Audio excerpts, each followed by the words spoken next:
Welcome to Is Your Way in Your Way podcast, where your host, Cassandra Crawley Mayo, helps you break free from obstacles and live life on your terms. Get ready to embark on a journey of self-discovery, empowerment, and inspiration. Tune in as we dive into captivating conversations with experts and explore topics that will ignite your passion and drive. Are you ready to unlock your full potential? Let's dive in. Is Your Way in Your Way podcast. And for my new listeners out there, that's actually the name of my book, Is Your Way in Your Way. And we talk about topics related to personal development and self-improvement. And also, I was just talking to my guest before she comes on, and I was saying I have this burden. My burden is to guide and to inspire women to start living your best life on your terms. And I also told her, I think my burden is my calling. And I am just really in this space where I find that to be necessary for us so that when it's time for us to move on from this earth, that we have no regrets. So I'm going to ask you a question. Have you ever wondered, despite all the success that you've had, that you still kind of feel like something's missing? I know I have. I know I have. You know how you help everybody else, but then you kind of neglect yourself? And if you're stuck in this cycle of self-doubt and heartbreak or burnout, this conversation is an invitation for you. And for you to stop abandoning yourself, start reclaiming your power, and rise into the woman you were truly created to be. And with that, I'd like to introduce to you my guest, and her name is Tori Janae. Hi, Tori. Hello, Cassandra. So great to be here. Yeah, I'm glad you're here. I'm really, really looking forward to our conversation today. Before we get started, I'd like to just read a little bit of your bio so that my audience, my listeners, get an understanding of what qualifies you to talk about what we're getting ready to talk about. And the topic is creator of the Reclamation Method. And we're going to unpack that a little later. Tori is a trauma-informed relationship and confidence coach, speaker, and she's a creator of this Reclamation Method. With more than 15 years of experience in clinical psychology, energy healing, and soul-led leadership, she helps high-achieving women heal emotional wounds, reclaim their self-worth, and rise into their next level identity through her courses. And she's also has a book coming out, and her speaking, she is on a mission to empower 1 million, listen to this, 1 million people to lead, love, and live without self-abandonment. That's powerful. And we were also talking, Tori and I were talking about how we both have a lot of similarities. And I know that she's a perfect fit for this podcast because she speaks to the same women my audience faces, the things that we all go through. And her mission is helping women stop standing in their own way and start living the life they were created for. So, Tori, tell us, how did your backstory lead to the work that you're doing today? Tell us about that. Yeah, I love to share my backstory because it's a powerful testament to where I come from and how different, how I really reclaimed the woman I was meant to be, as you said. Okay. So I was actually, today I sit before you, I've got multiple degrees in psychology. I live in Beverly Hills, California. I have a pretty good life, but I was definitely born into a very different circumstance. My mom struggled with addiction. I was actually conceived in a heroin rehab facility. And my father, I was a result of an affair, so he wasn't around. He actually already had another family. Okay. And he also struggled with alcohol addiction. So my childhood was just nothing but really trauma and difficulty and moving. There was no stability. I had no positive role models. My mom struggled with addiction her entire life. My sister followed in her footsteps. So by the time I was in my early 30s, I was pretty much an orphan. I'm the oldest living member in my family. at Oh, that wow. at this point. So I have experienced the kind of grief that will crack your soul open, from childhood trauma to the death of, both my parents, my sister, my grandparents, like pretty much lost everyone except for my younger siblings, thank God. Wow. Mhm. And I got married to a really good man younger in life, but we grew apart. So I had a divorce after 18 years of marriage. And so I had Mm. to rebuild my self-worth and create a life from literally nothing. And so I love to just share that with people, that Mhm. I've built many iterations of myself, and I'm always like the phoenix rising from the ashes of Oh, wow. what it is I want in life, how to heal those deep wounds. And so that's really what led me to this work. Was I was a young psychology student. I was recognizing how much trauma I had. I got into yoga and the Vedas and spirituality, and I started putting all that together. I actually started out in the business world because I really just wanted to be successful. At Yeah. about 30 years old, and this was many, many moons ago now, but at about 30 years old, I had everything I was supposed to have on paper. Mhm. All right. I had the Mhm. house, the car, the husband, the job, the degree, and I wasn't happy. I wasn't fulfilled. Mm. And that was Wow. when I woke up and recognized I wasn't living my purpose. I wasn't in alignment with my truth.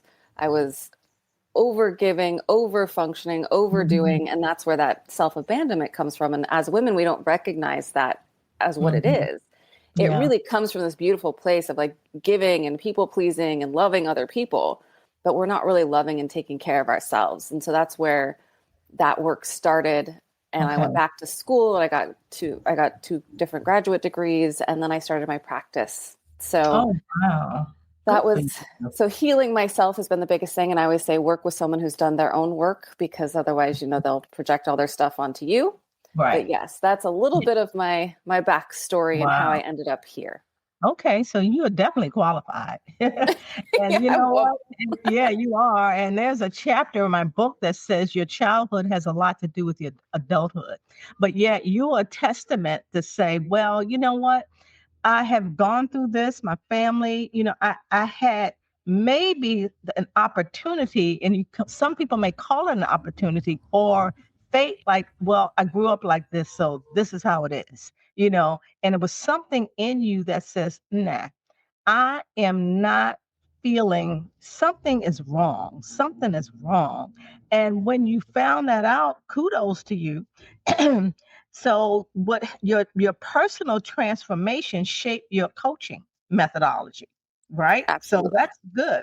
So so tell us about that methodology. Let's talk about, and one of the things I want to say is the reclamation method. And that's like returning something to a better start, Hmm. right? Okay. And where did you get that name? Where did you get that reclamation method? That's unique. Yeah, I think it was really like because I came from such a different world. Mhm, Like I said, I live in this. I would have never imagined I have the life that I do now. Like not in a million years as a little kid. mhm, So I really feel like we all need to reclaim who we were truly meant to be before mhm, the difficulty, before the stress, before the trauma, mhm, before all of the imprints, our patterns, our programs, the things we are led to believe about ourselves. I know some of the most, mhm. I work with some of those brilliant, amazing entrepreneurs. I work with people in Hollywood, all these kinds of like big jobs, and they still doubt themselves. They still have Yeah, imposter syndrome. They still have yeah, all these fears, and that's normal. That's part of growth. yeah. But it's kind of like reclaiming who you're truly meant to be, like at the soul level, like Uh-huh. who you were created to be. And I do believe the same thing with like your childhood, that it does Mhm, shape you. And, your mhm, wounds become your wisdom, your pain becomes your purpose. It's just mhm. how you transform it. I always Right. tell my clients, you will choose what breaks you and what breaks you open. Exactly. Exactly. And so, Wow. Right. And I always say you can choose to be better and better. yeah, Right. exactly. Exactly. Exactly. What do you think? What was it about you? Because I have listeners that have experienced trauma, and Hmm. to some degree, I think all of us have in some way, form, or Absolutely. another. What do you think it was about you that enabled you to pivot? Because that's not easy. What do you think happened?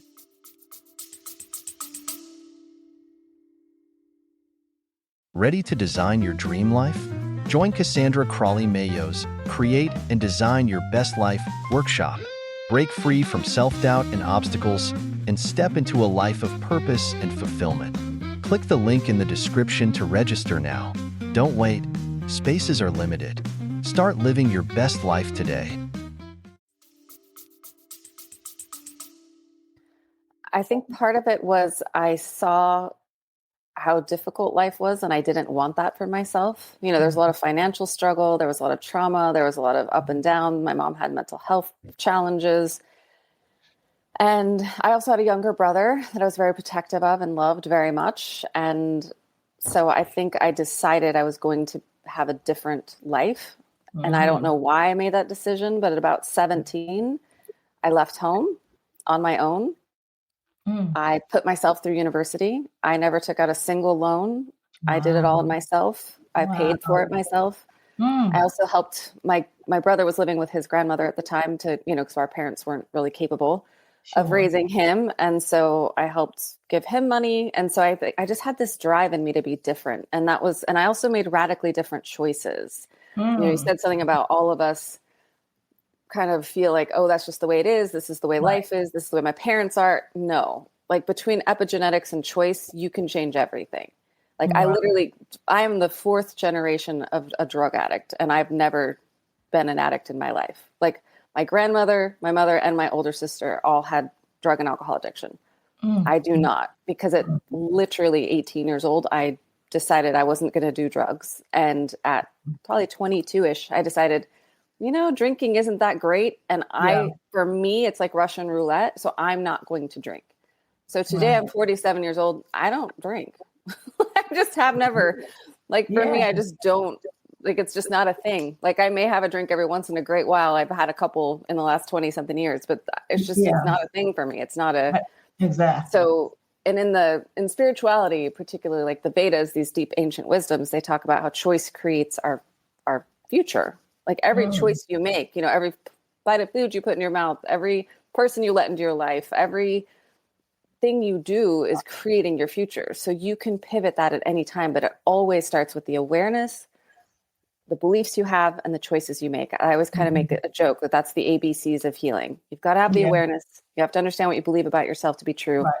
And then you start making different choices. Right. That's great. And that's where the reclamation method comes in, because we really go through a 5-step process of release. So releasing the past, so childhood wounds, old identities. So you're no longer like weighed down by the past, by what's happened, the emotional residue of everything that's occurred. And like you said, we all have trauma. I don't know anyone who doesn't. And when someone tells me they had a perfect childhood, I actually know that that's the red flag, because they just haven't opened up their eyes yet, because we all have something. Exactly. And I love to redefine trauma for people, because we think of trauma as the things that I've been through, and that's definitely trauma. There's the big traumas, there's little traumas, but trauma is having a parent who, struggled with depression. Trauma is having a critical mother who always talked about your weight.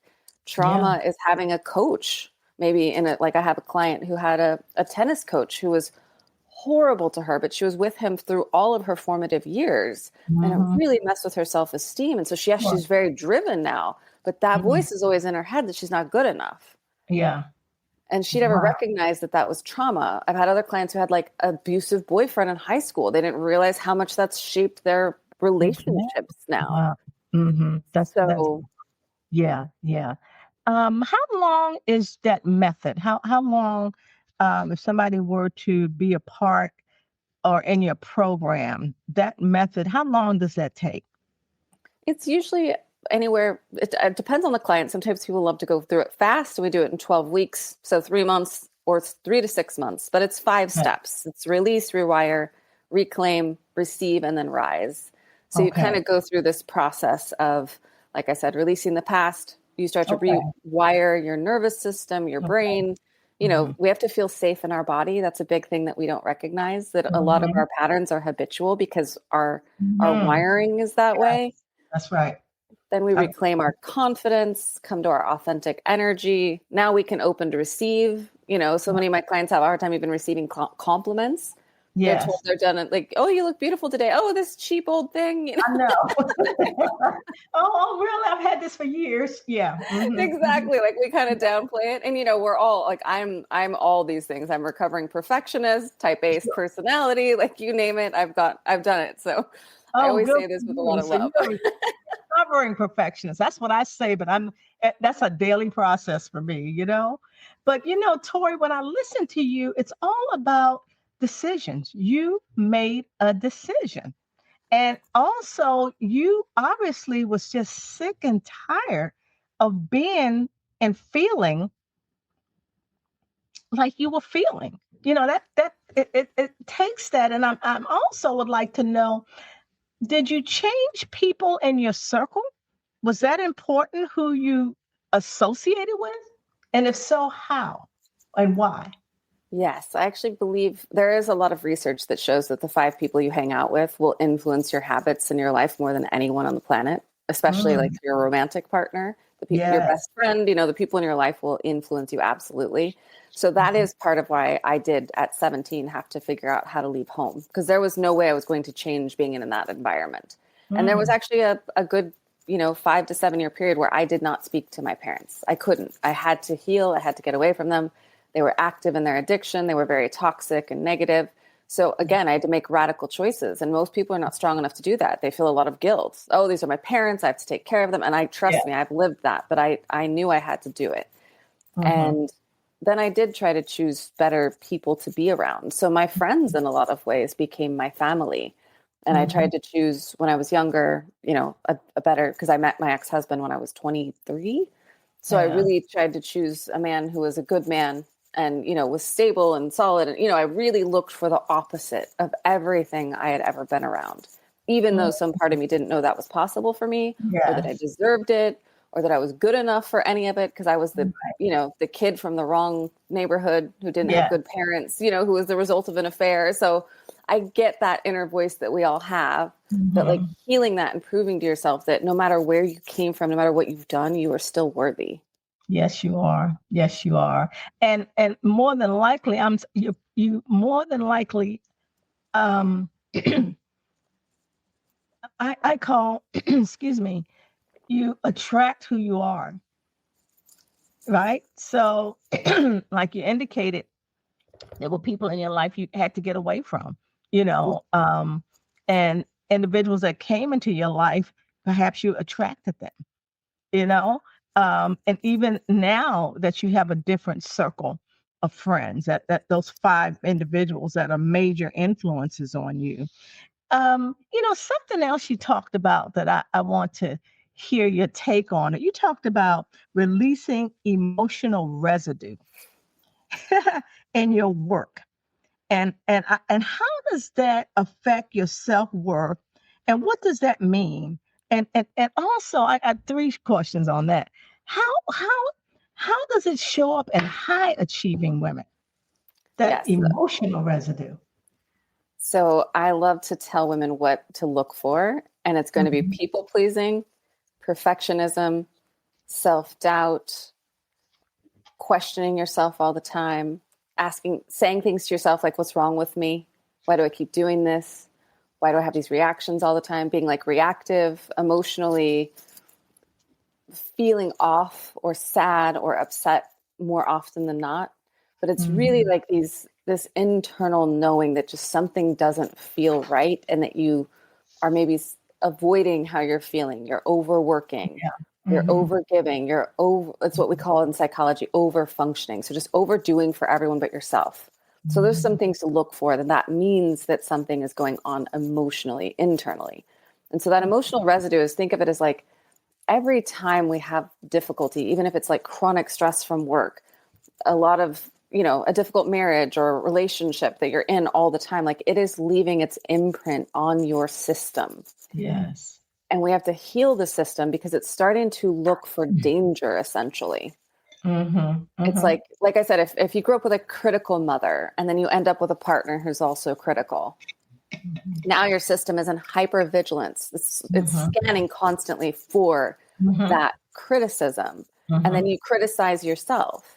Right. And so you have to get to the root cause and actually start healing at the nervous system level, which means, like your brainstem, your body, and your Right. mind. They're a feedback loop, and your Mm-hmm. body is trying to protect you. Your body will never lie to you. But I do a process called energy psychology, which Okay. is approved by the American Psychological Association, but it is basically energy work.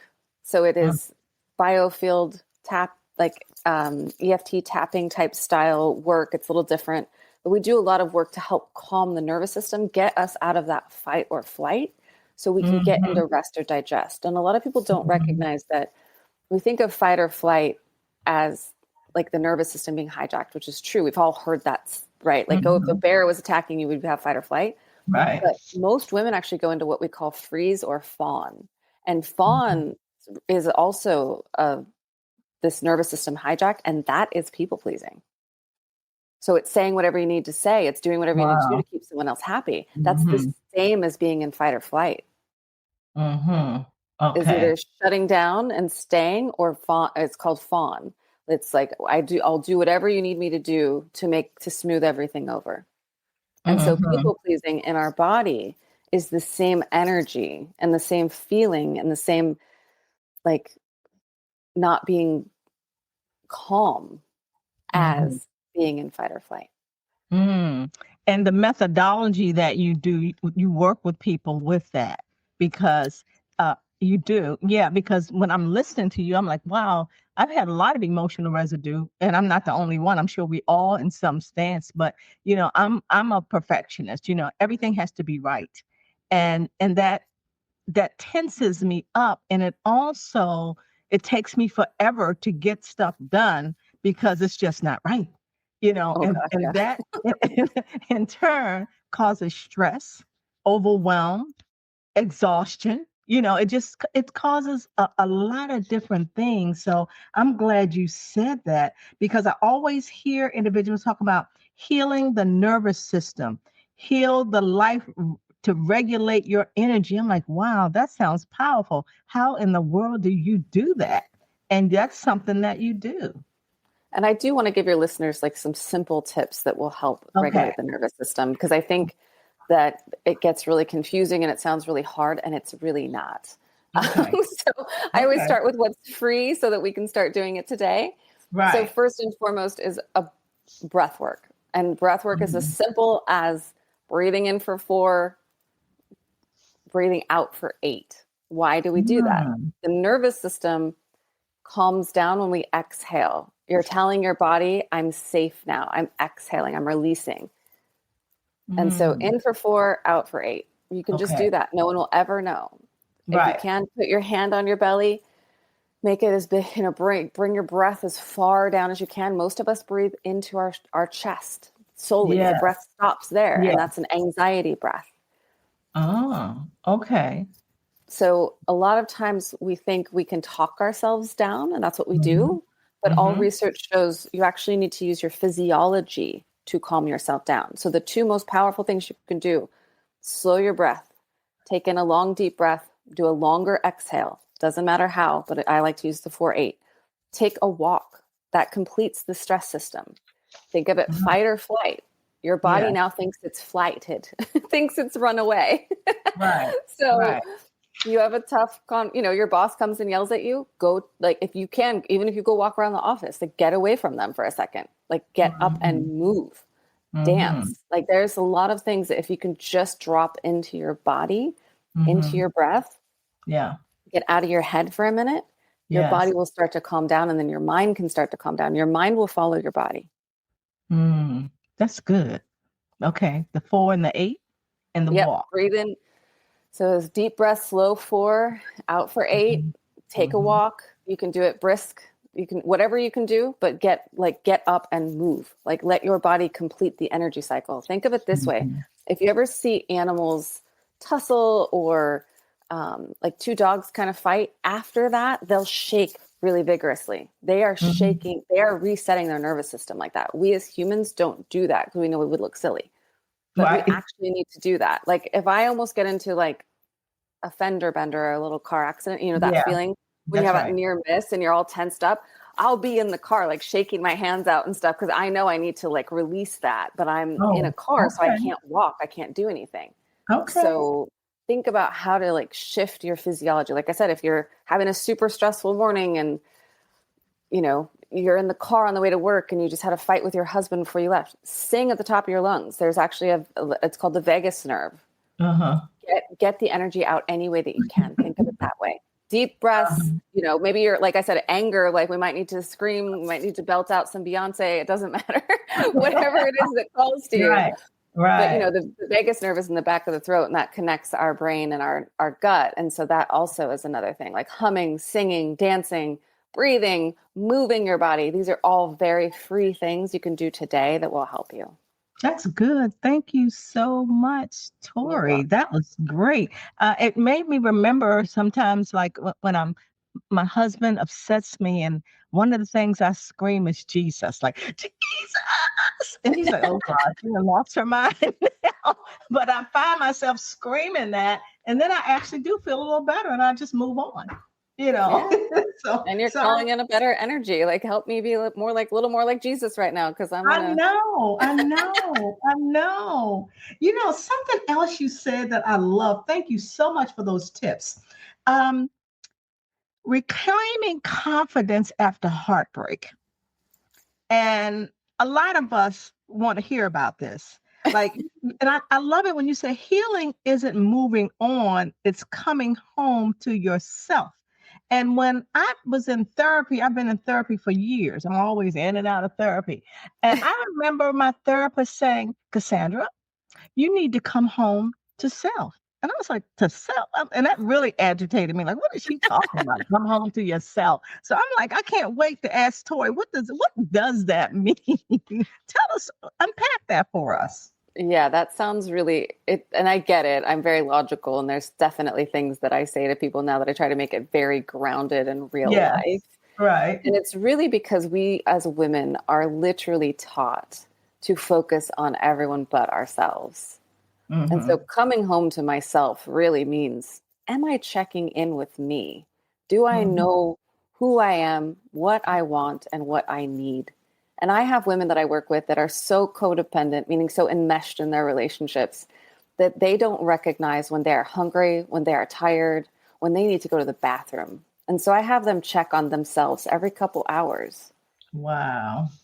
Hey, like it'd be like, okay, Tori, am I hungry? Am I tired? How am I feeling? Just coming home to yourself is literally checking in with you and saying, okay, how am I doing? Like the deeper work is, who am I? What do I want? You know, I am someone beyond someone's daughter, sister, mother, wife, worker, whatever you tell yourself. That is not your identity. You are someone beyond all of that. And do you know who you are? Do you know what you truly want? Do you know what in your life is not working for you? And that is the bigger picture of coming home to self. But the very simple way to come home to yourself is to check in with yourself once a day. How am I feeling? Like, just like you would with your kid when they come home from school. Right. Hey, baby, how was your day? Did you learn anything today? Right. We don't do that with ourselves. Women will spend all day getting their, you know, like just the typical, right? Not that we all have this, but so many of my clients getting their children ready for school in the morning, getting them off to school, getting them home, cooking dinner, doing homework. Right. Answering more emails, and then going to bed again. And like not once did they check in and say, hey, baby, what do you need today? Like, how are you? Did you get to the gym? Did you get to meditate? Did you get to breathe today?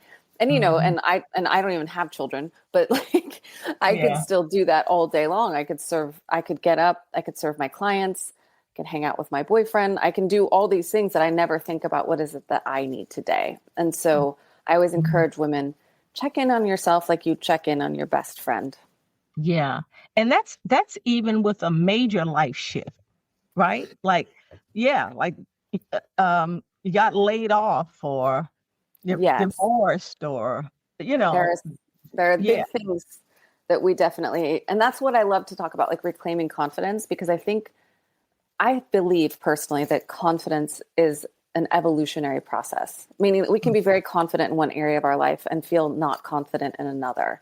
Like I have many women I work with who can walk into a boardroom and feel very good there, and then they go home and they don't feel confident in how to communicate with their partners or Yeah. with their kids or with their parents. They like, that's where they get triggered and that's where they get annoyed. And I always say our triggers are our teachers. It's showing us where we need to grow. So it's not a bad thing, but that confidence, like, and I've been through this, right? I've been through like a divorce where it was like, oh my gosh, now I'm in my 40s and I'm getting a divorce and like, am I still attractive? Like, I'm going to have to be dating again, so all this fear. So that's where, and even in like my I left the corporate world to start my own business. That was really hard. And I did that at like 32, 33 years old. I didn't have the confidence because I was very good in the corporate world. I'd worked very hard, over like a 10-year period to get where I was. And then I left it all and I had to start in a world I knew nothing about. Yeah. So every time you're evolving, you're going to lack confidence because you don't have any experience yet. And it's scary, and self-doubt is part of the process.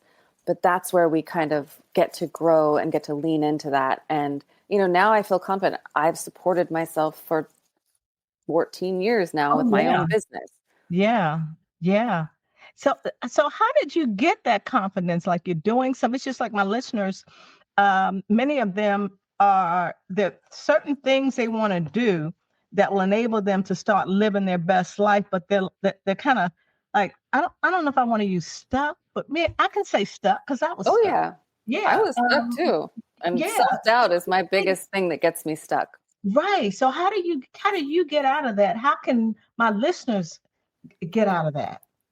I know it's a work in progress, right? Yeah, we're all works in progress. Me too, still. Always. Yeah. I'm always a work in progress. Because, what got me here won't get me there. So it's like I'm always working to get to that next level. Right. But I feel like we're all a little bit different. And so I love to give two scenarios. You have to know who you are. Now, some of us are a jump out of the window, build the wings on the way down type of people. We have to put our back to the wall. I am that kind of person. I had to make myself leave that corporate job and just do it. Because if I stayed comfy, I would have never done it. Some people work that way. And you have to look at yourself and say, like, when I've taken leaps in my life, did that open me up and wake me up, or did it shut me down? So some people need that. I'm that person. My back has to be against the wall and I will fight to make it happen. But other people I've worked with are the complete opposite. They need the security of that corporate job while they build their thing. Right. Because if they didn't have that, that would shut them down. They would be in so much fear they couldn't take any action. Yes. So the biggest thing that gives us confidence is actually doing something. So for that, if you're that person that knows that you need the security, you would be too afraid, blah, blah, blah, then you make a deal with yourself. You keep a promise to yourself every single day to do one thing that will get you closer to where you want to be. Take one scary step, no matter how small it is. Sometimes those kind of people, you don't want it to be too big, it'll freak you out and you'll retreat. Right. That's right. Yeah. And that's why you say, know who you are. Yes. And people like me, I had to jump out the window and figure it out. Like that's who I am. Like and that's who I knew I was. Like I knew I left home at 17 years old and I figured it out. I couldn't even rent an apartment by myself. I had to find a roommate who could do that. Right. So I moved to Japan when I was 19 years old. I did crazy things. So I know that that's who I am. Yes. But if that's not your personality style, you'll freak yourself out essentially. And typically as humans, we do really well with small changes over time that add up to big difference. And I always tell my clients, if you get 1 to 2% better every week or move the needle that far, at the end of the year, you're 50 to 100% closer to where you want to be. Wow. That's good. That was good. That was so good. I lost my thought. I actually lost my thought and it was good too. And I just lost my thought. But anyway, oh my gosh. I like you to provide, well, actually you said so many things that we could do now. I like the breathing in and the out, coming home to yourself, ask yourself, well, how's your day? How are things going? I even love the, I know what I was going to say. It came back. Thank you. there are also points and times in your life where you have to make a move. It's like you can stay there or you can get unstuck. And I'll use this when our economy, like a lot of individuals, I'm in the Washington, D.C. area, and a lot of people lost their jobs. Yeah. And sometimes it'll take that for you to do what you are called to do. You can get as angry. Of course, that's normal. That's grieving. You can go through all of that. But I believe there's certain things that happen in individuals' life for you to, or to help you make a decision. Okay, I can do this. I can just forget it. Or, you have, like you said, you got to make a decision. So that's what I wanted to say when those life changes occur. Yeah, and that's actually, like, for me, in everything I've studied over the last 26 years, psychology, spirituality, I know for a fact that those things, that the breakdown happens before the breakthrough. And we often go into this victim mentality when that stuff happens. The divorce, the death of someone, the being laid off, being fired, losing our money, and I've been through almost all of those. I've lost all my money. I have, started my business. I spent all of my 401k to do that, because I went from a 6-figure job to not making much money. I've been through a divorce. I've lost multiple, my entire family. So each of these things, we see them as bad, but they are the key to our transformation. And we have to see it that way. Yes, we have to feel the pain and the wounding and all that for sure. But we can't stay there forever. We have to say, what is the gift in this difficulty? Because the pain of staying the same is too great at that point. It's like when my sister died, actually, my sister died suddenly from, drug and out, basically drugs that she'd been doing forever. And that was in 2012. And that year, I took her death as wow, my sister did not live. So I am going to live, and I am going to leave this corporate job because I know it's not where I'm meant to be. Sure. And so I took her death as a catalyst to transform.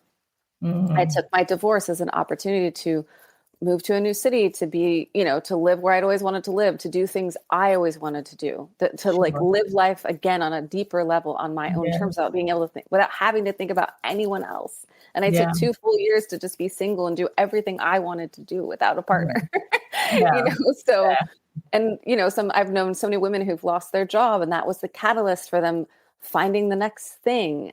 Even I've got a client who, survived cancer and doesn't even have a stomach, and they've done so many different, it's like they've gotten so into health. And so it's like, the breakdown comes before the breakthrough, and always see it as, I see it as the universe, God, whatever, put that thing in your life. Yes. Give you enough pain to make the change, you need. Yes. Wow. That's good. That's good. Well, Tori, we're going to have to wrap up. This was really good. I could keep talking and talking. Any words of wisdom or call to action? I know you have if I'm not mistaken, you can have discovery call with you, or how can people get in touch with you, and what are some of the benefits? You said a lot that could happen if they did connect with you. Yeah. I mean, with me, I really, like I said, I love to help people just clear out the past, create the best relationships with themselves and with others. And, I work with a lot of high performing leaders, entrepreneurs, creatives, but we're really helping you, again, release everything that holds you back so that you can create the life. I've had so many women, I've worked with women who've done everything from lose 30 pounds, find the love of their life, and build multi-million-dollar businesses. So it's really dependent on what that person wants. But you can find me, you can connect with me on my website at ToriJanae.com. So ToriJanae.com, or Instagram, Tori.Janae. So Tori.Janae.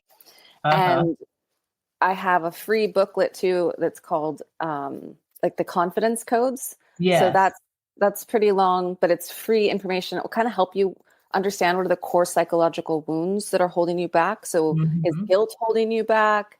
is the betrayal wound, the abandonment wound, like all these deeper things. And it will tell you exactly how it's showing up in your life and your relationships. And then lots of tips on how to like actively start creating more confidence and moving past that so you can make the moves that you want. So you can get out of your own way, because that's what we're all doing. Yes. And my job, and I have a fierce intuition. I always see what's going on underneath the, between 26 years of psychological study and then just having a practice now for 14. Sure. You can pretty much do an intake with someone and already understand all of their patterns, programs, and problems and be like, okay, babe, this is what's going on. So my words of wisdom are, if you're listening to this podcast, it means you're looking for this information and you are ready to make the shifts in your life.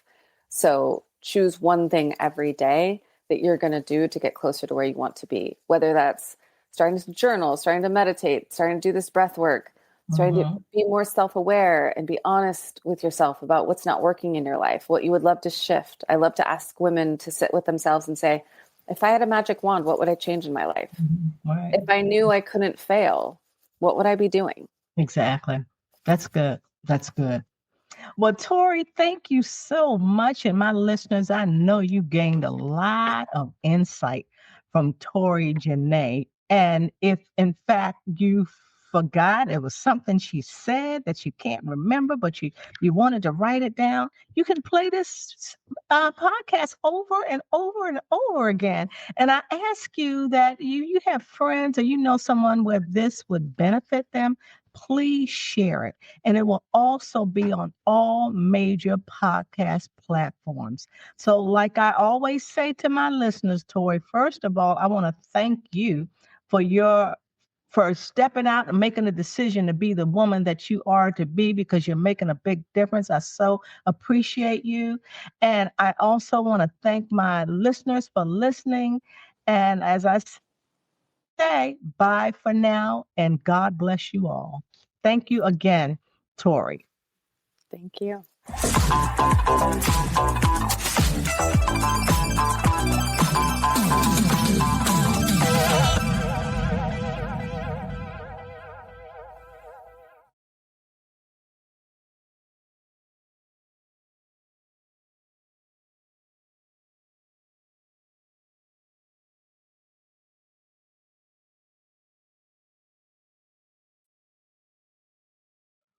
Great job. I love this. Thanks for helping me learn something new.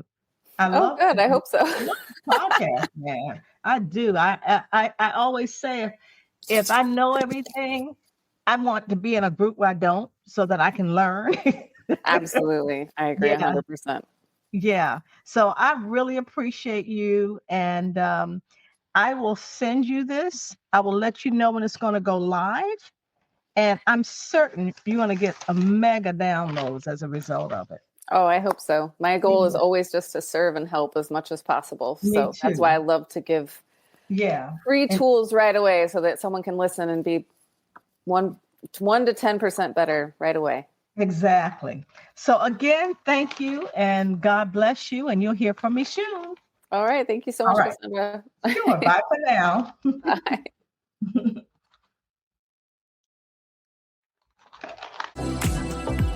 Hey, thanks for listening. If you've been enjoying our empowering conversations, make sure you don't miss out on future episodes of Is Your Way in Your Way podcast. Stay in the loop with all the latest episodes. Join our mailing list over at CassandraCrawley.com. And before you go, hit that like button, share with your friends, and subscribe now. Until next time, let's get ready to live your best life.